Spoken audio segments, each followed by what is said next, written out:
the best choice for your kids' bright future.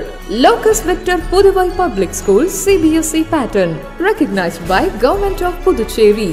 Our features: creating English atmosphere and providing quality education, personal care for slow learners, flexible and affordable sessions, excellent security system, French and Hindi for all classes, NEET, IIT and JEE coaching from class 6, vast playground, Panchakshala classes for self-defense, music and dance classes, transport facility around Pondicherry, 50% fee concession for siblings and also for second admission.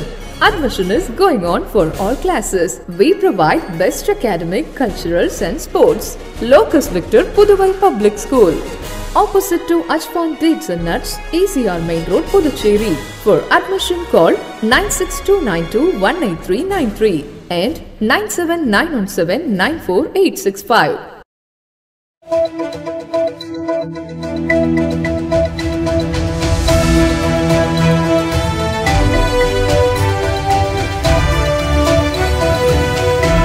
வணக்கம். சக்தி சேனலின் புதுவையின் இன்றைய நிகழ்வுகள்.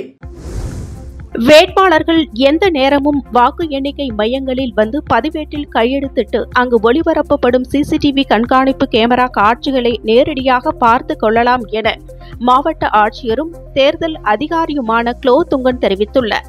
வாக்குப்பதிவு குறித்த சீராய்வு கூட்டம் தேர்தல் பொது பார்வையாளர் டாக்டர் பியூஷ் சிங்லா மற்றும் புதுச்சேரி பாராளுமன்ற தொகுதி தேர்தல் நடத்தும் அதிகாரியும் மாவட்ட தேர்தல் அதிகாரியுமான குலோத்துங்கன் தலைமையில் வாக்கு எண்ணிக்கை மையங்களில் ஒன்றான அரசு மகளிர் பொறியியல் கல்லூரியில் பயிலரங்கு கூடத்தில் நடைபெற்றது. கூட்டத்தில் பேசிய தேர்தல் நடத்தும் அதிகாரி குலோத்துங்கன், வாக்குப்பதிவு எண்ணிக்கை மையங்களில் சிஆர்பிஎஃப், ஐஆர்பி மற்றும் மாநில காவல்துறை என 3 அடுக்கு பாதுகாப்பு அளிக்கப்பட்டுள்ளதாகவும் கட்டுப்பாட்டு அறைகள் உட்பட வாக்குப்பதிவு எண்ணிக்கை மையங்கள் முழுவதும் 24 மணி நேரமும் சிசிடிவி கண்காணிப்பு கேமராக்கள் மூலம் தொடர்ந்து கண்காணிக்கப்பட்டு வருவதாகவும் தெரிவித்துள்ளார். மேலும் வேட்பாளர்கள் எந்த நேரமும் வாக்கு எண்ணிக்கை மையங்களில் வந்து பதிவேட்டில் கையெழுத்து இட்டு அங்கு ஒளிபரப்பப்படும் சிசிடிவி கண்காணிப்பு கேமரா காட்சிகளை நேரடியாக பார்த்து கொள்ளலாம் என்று தெரிவித்துள்ளார். மகாவீர் ஜெயந்தியினையொட்டி மதுபான கடைகள் மூட உத்தரவிட்டிருந்த நிலையில் கிராம பகுதிகளில் திருட்டுத்தனமாக அதிக விலைக்கு சாராய பாக்கெட் விற்பனை செய்த வீடியோ வைரலாகி வருகிறது. மகாவீர் ஜெயந்தியினையொட்டி புதுச்சேரியில் மதுக்கடைகள், கள்ளுக்கடைகள் மூடப்பட்டிருக்க வேண்டும் என புதுச்சேரி கலால் துறை உத்தரவிட்டிருந்தது. இந்நிலையில் புதுச்சேரி கிராமப்புற பகுதி எல்லையான சேதராப்பட்டு பகுதியில் நேற்று திருட்டுத்தனமாக பாக்கெட் சாராயம் அதிக விலைக்கு விற்கப்பட்டது. அனைத்து மதுபான கடைகளும் மூடப்பட்டுள்ளதால் குடிமகன்கள் பாக்கெட் சாராயத்தை அதிக அளவில் வாங்கிச் சென்றனர். காவல்துறையினர் இதை கண்டுகொள்ளவில்லை. இது தொடர்பான வீடியோ தற்பொழுது வைரலாகி வருகிறது.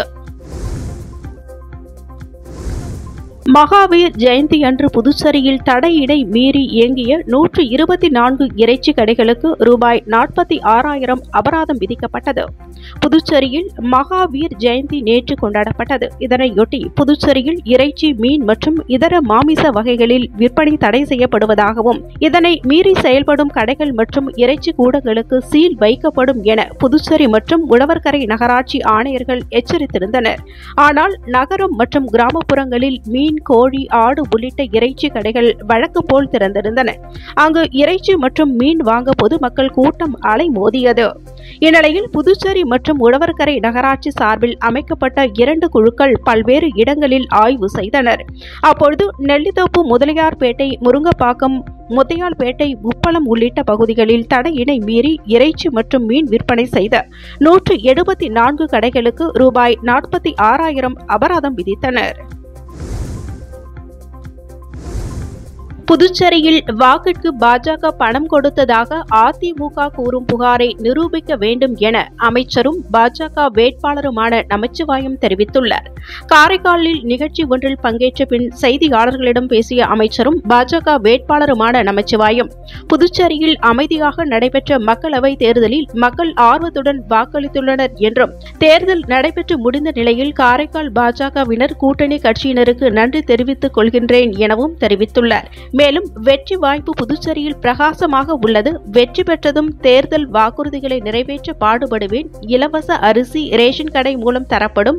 காரைக்கால் மருத்துவமனை மேம்பாடு, குடிநீர் உள்ளிட்ட அடிப்படை தேவைகளை பாராளுமன்ற உறுப்பினர் என்ற முறையில் நிறைவேற்ற பாடுபடுவேன். புதுச்சேரி மாநிலத்தின் அனைத்து பிராந்திய வளர்ச்சிக்கும் பாடுபடுவேன் என்றும் தெரிவித்துள்ளார். மேலும் புதுச்சேரியில் பாஜக வாக்காளர்களுக்கு பணம் கொடுத்ததாக கூறும் புகாரை அதிமுக ஆதாரத்துடன் நிரூபிக்க வேண்டும் என்றும், புதுவை மாநில அந்தஸ்து குறித்து ஏற்கனவே கூறியிருப்பதாகவும், மத்திய அரசுடன் பேசி அனைத்து கட்ட முயற்சிகளும் எடுக்கப்படும் என்று நமச்சிவாயம் தெரிவித்துள்ளார்.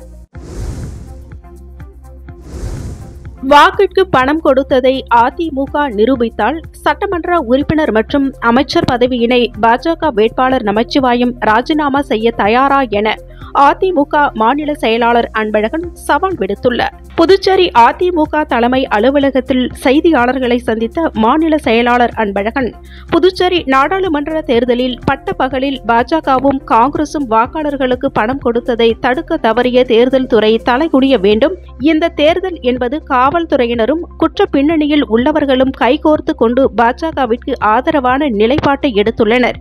மிகப்பெரிய சட்டம் ஒழுங்கு பிரச்சனை ஏற்படும் சூழ்நிலையை காவல்துறையினரே ஏற்படுத்தியுள்ளதாகவும், ஜூன் 4ஆம் தேதி வாக்கு எண்ணப்பட உள்ள நிலையில் அதுவரை இந்த தேர்தல் நடத்தை விதிமுறைகளை தளர்த்த வேண்டும் என தலைமை செயலாளர் இந்திய தேர்தல் ஆணையருக்கு கடிதம் எழுத வேண்டும். ஓட்டிற்கு பாஜக சார்பில் பணம் வழங்கவில்லை என்றும், அப்படி வழங்கியதாக அதிமுகவால் நிரூபிக்க முடியுமா என்று பாஜக வேட்பாளரும் மாநில உள்துறை அமைச்சருமான நமச்சிவாயம் காரைக்காலில் பேட்டி அளித்துள்ளார். பாஜக வாக்காளர்களுக்கு பணம் கொடுத்துள்ளதை நான் நிரூபித்தால் நமச்சிவாயம் தனது சட்டமன்ற உறுப்பினர் பதவியினை ராஜினாமா செய்ய தயாரா என அன்பழகன் சவால் விடுத்துள்ளார். புதுச்சேரி பாரதி பூங்கா எதிரே சுற்றுலா பயணிகளின் வசதிக்காக அமைக்கப்பட்டிருந்த சுத்திகரிக்கப்பட்ட குடிநீர் பகுதியில் நீர் வராததால் பொதுமக்கள் அவதியடைந்தனர். புதுச்சேரி கடற்கரை சாலை அருகே அமைந்துள்ள பாரதி பூங்கா ஸ்மார்ட் சிட்டி திட்டத்தின் கீழ் புதுப்பிக்கப்பட்டு நேரு சிலை அருகே சுத்திகரிக்கப்பட்ட குடிநீர் குழாய் அமைக்கப்பட்டது. இந்த குடிநீர் சுத்திகரிப்பு டேங்கில் நகராட்சி மூலம் நீர் ஏற்றப்பட்டு சுற்றுலா பயணிகளின் வசதிக்காக இயக்கப்பட்டு வந்தது. ஆனால் தற்பொழுது சுத்திகரிக்கப்பட்ட குடிநீர் குழாயில் நீர் ஏற்றாமல் முறையான பராமரிப்பின்றியும் தூய்மையின்றி காணப்படுகிறது. மேலும் தற்போது கோடை காலம் துவங்கியுள்ள நிலையில் விடுமுறை தினத்தையொட்டி பூங்காவிற்கு வந்த குழந்தைகளும் பொதுமக்களும் இந்த சுத்திகரிக்கப்பட்ட குடிநீர் குழாயில் நீர் வராததால் ஏமாற்றமடைந்தனர். எனவே இந்த குடிநீர் நிலையத்தை சீரமைத்து பொதுமக்களின் பயன்பாட்டிற்காக மீண்டும் இயக்க வேண்டும் என்றும், அதே நேரத்தில் பொதுமக்கள் கடற்கரையில் குளித்துவிட்டு சுத்திகரிக்கப்பட்ட குடிநீரை பயன்படுத்தி கை கால் முகம் கழுவுவது, குளிப்பது உள்ளிட்ட செயல்களில் ஈடுபடாதபடி சுத்திகரிக்கப்பட்ட குடிநீர் பகுதியில் நகராட்சி சார்பில் ஒரு நபரை நியமித்து இயக்க வேண்டும் என்றும் சுற்றுலா பயணிகளும் சமூக ஆர்வலர்களும் கோரிக்கை விடுத்துள்ளனர். கோணிமுடக்கு பகுதியில் அமைந்துள்ள ஆதி கைலாசநாதர் தியான திருக்குடிலில் பிரதோஷ வழிபாடு நடைபெற்றது. புதுச்சேரி மாநிலம் கோணிமுடக்கு அருகே உள்ள தமிழக பகுதியான வழுதாவூர் சேரநகர் பகுதியில் எழுந்தருளி இருக்கும் ஆதி கைலாசநாதர் தியான திருக்குடிலில் பிரதோஷ வழிபாடு நடைபெற்றது. முன்னதாக சுவாமிக்கு பால், தயிர், இளநீர், சந்தனம், விபூதி, பஞ்சாமிர்தம், பன்னீர் உள்ளிட்ட பல்வேறு திரவியங்களால் அபிஷேகம் செய்யப்பட்டது. இதைத் தொடர்ந்து உலக நன்மை வேண்டி நடைபெற்ற கூட்டு வழிபாட்டில் திரளான பக்தர்கள் கலந்து கொண்டனர். இதனை அடுத்து சுவாமிக்கு பூஜைகள் செய்யப்பட்டு மகா தீபாராதனை காண்பிக்கப்பட்டது. இதில் திரளான பக்தர்கள் கலந்து கொண்டு சுவாமி தரிசனம் செய்தனர். ஒதியம்பட்டு ஸ்ரீ சத்குரு மகான் வண்ணார பரதேசி சுவாமிகள் ஆலயத்தில் பிரதோஷத்தை முன்னிட்டு சிறப்பு பூஜைகள் நடைபெற்றது. புதுச்சேரி மாநிலம் வில்லியனூரை அடுத்த ஒதியம்பட்டு கிராமத்தில் எழுந்தருளி உள்ள ஸ்ரீ சத்குரு மகான் வண்ணார பரதேசி சுவாமிகள் சித்தர் ஆலயத்தில் பிரதோஷத்தை முன்னிட்டு மகானுக்கு பால், தயிர், இளநீர், சந்தனம், பஞ்சாமிர்தம், தேன், அபிஷேக தூள், பன்னீர் உள்ளிட்ட பல்வேறு திரவியங்களால் சிறப்பு அபிஷேகங்கள் மற்றும் சிறப்பு அலங்காரத்தில் தீபாராதனைகளுடன் நடைபெற்றது. இதில் சுற்று வட்டார பகுதியைச் சேர்ந்த திரளான பக்தர்கள் கலந்து கொண்டு சுவாமி தரிசனம் செய்தனர். மேலும் பூஜையில் கலந்து கொண்ட பக்தர்கள் அனைவருக்கும் அன்னதானம் வழங்கப்பட்டது. நிகழ்ச்சிக்கான ஏற்பாடுகளை கோவில் நிர்வாகிகள், பொதுமக்கள் சிறப்பாக செய்திருந்தனர். சேதராப்பட்டு பகுதியில் அமைந்துள்ள ஸ்ரீ கற்பக விநாயகர் கோவிலில் மகா கும்பாபிஷேகம் வெகு விமர்சையாக நடைபெற்றது. சேதராப்பட்டு தொழிற்பேட்டை மெயின் ரோட்டில் புதிதாக புனரமைப்பு செய்யப்பட்டு கட்டப்பட்ட ஸ்ரீ கற்பக விநாயகர் கோவிலில் மகா கும்பாபிஷேகம் வெகு விமர்சையாக நடைபெற்றது. முன்னதாக காலை 7 மணி அளவில் மங்கள இசையுடன் 2ஆம் கால யாகசாலை பூஜைகள் தொடங்கி பிரம்ம சுத்தி, நாடி சந்தானம், யாத்ராதானம், கலசம் புறப்பாடு நிகழ்ச்சியுடன் காலை 9:30 மணிக்கு விமான கும்பாபிஷேகமும் 10 மணிக்கு கற்பக விநாயகர் மற்றும் பரிவார தெய்வங்களுக்கு கும்பாபிஷேகமும் வெகு சிறப்பாக நடைபெற்றது. அதைத் தொடர்ந்து கும்பாபிஷேக விழாவில் கலந்து கொண்ட பக்தர்கள் அனைவருக்கும் பகல் 11 மணி அளவில் அன்னதானம் வழங்கப்பட்டது. கும்பாபிஷேக விழாவில் முன்னாள் சட்டமன்ற உறுப்பினர் தீபாய்தான் கலந்து கொண்டு ஆலயத்திற்கு நன்கொடை வழங்கினர். இவ்விழாவில் பக்தர்கள் திரளானவர்கள் கலந்து கொண்டு சுவாமி தரிசனம் செய்தனர். திருவேணி நகர் அருள்மிகு ஸ்ரீ திரிபுர சுந்தரி உடனுரை ஸ்ரீ திருவேணீஸ்வரர் ஆலயத்தில் பிரதோஷ வழிபாடு வெகு சிறப்பாக நடைபெற்றது. புதுச்சேரி மாநிலம் வில்லியனூர் சட்டமன்ற தொகுதிக்கு உட்பட்ட வி மணவெளி திருவேணி நகர் பகுதியில் அமைந்துள்ள அருள்மிகு ஸ்ரீ திரிபுர சுந்தரி உடனுரை ஸ்ரீ திருவேணீஸ்வரர் ஆலயத்தில் பிரதோஷ வழிபாடு நடைபெற்றது. இதில் சுவாமிக்கு பால், தயிர், இளநீர், சந்தனம், பஞ்சாமிர்தம், தேன், விபூதி உள்ளிட்ட பல்வேறு திரவியங்களால் சிறப்பு அபிஷேகம் செய்யப்பட்டது. இதைத் தொடர்ந்து சுவாமிக்கு மகா தீபாராதனை காண்பிக்கப்பட்டது. இதில் திரளான பக்தர்கள் கலந்து கொண்டு சுவாமி தரிசனம் செய்தனர். இதைத் தொடர்ந்து பிரதோஷ விநாயகர் உட்பிரகாரம் வலம் வருதல் நிகழ்ச்சி நடைபெற்றது. இதில் திரளான பக்தர்கள் கலந்து கொண்டு சுவாமி தரிசனம் செய்தனர். நிகழ்ச்சிக்கான ஏற்பாடுகளை ஆலய அறங்காவலர் குழு மற்றும் திருவேணி நகர் பக்தர்கள் சிறப்பான முறையில் செய்திருந்தனர்.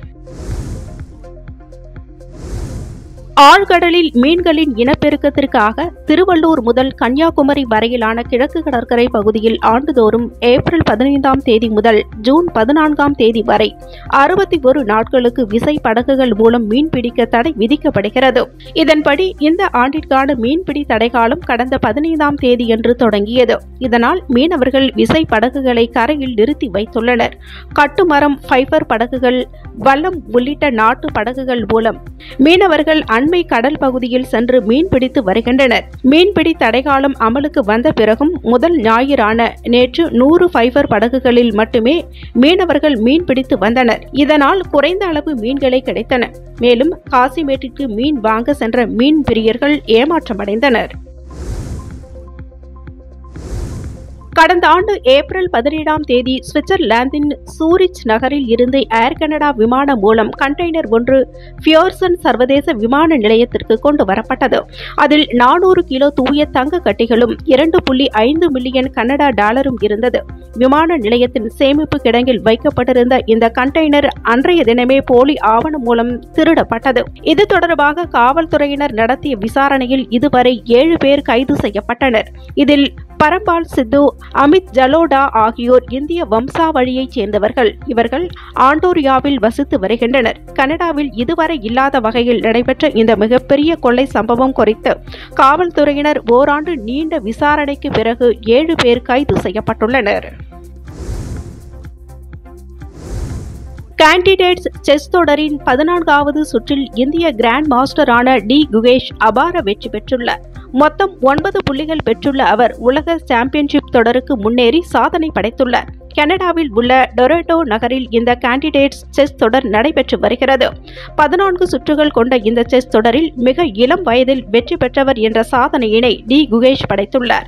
இந்த வெற்றியின் மூலம் உலக சாம்பியன்ஷிப் தொடரில் பங்கேற்கும் 2வது இந்தியர் என்ற சாதனையையும் அவர் எட்டியுள்ளார். திங்கட்கிழமை நடைபெற்ற 14வது சுற்று ஆட்டத்தில் டி குகேஷ் அமெரிக்க கிராண்ட் மாஸ்டரான ஹிகாரு நகமுராவுடன் மோதினார். இதில் கருப்பு நிற காய்களுடன் விளையாடிய குகேஷ் ஆட்டத்தை டிரா செய்தார். அவருக்கு விஸ்வநாதன் ஆனந்த் தனது பாராட்டுக்களை தெரிவித்துள்ளார்.